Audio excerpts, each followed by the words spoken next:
एक बार एक बूढ़ी माँ को उसके बेटे ने एक वृद्ध आश्रम में ले जाकर छोड़ा। इस माँ का ये वही इकलौता बेटा था जिसके लिए इस माँ ने जीवन भर संघर्ष किया। इस बेटे के लिए वो सब कुछ किया जो एक माँ को करना चाहिए या माँ कर सकती हैं।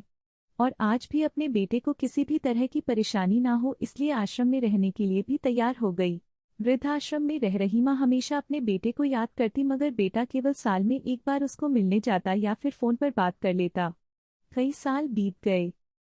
वृद्धाश्रम से बेटे को एक दिन फोन आया। उन्होंने कहा, बेटा जल्दी से आश्रम आके अपनी माँ से मिल लो, वो बहुत सीरियस है।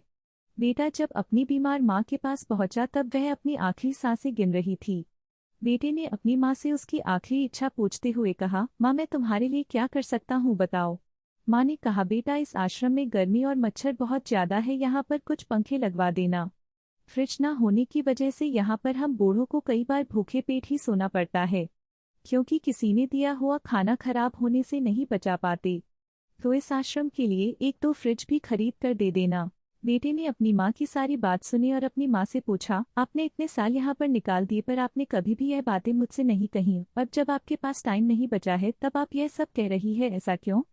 माँ ने बेटे को जवाब देते हुए कहा, बेटा मैंने गर्मी, भूख और पीड़ा सहन कर ली, लेकिन मुझे पता है जब तेरे बच्चे तुझे यहाँ पर छोड़कर जाएंगे तब तू यह सब सहन नहीं कर पाएगा, इसीलिए तेरी सुविधा के लिए मैं तुझे यह सब लगाने के लिए कह रही हूँ।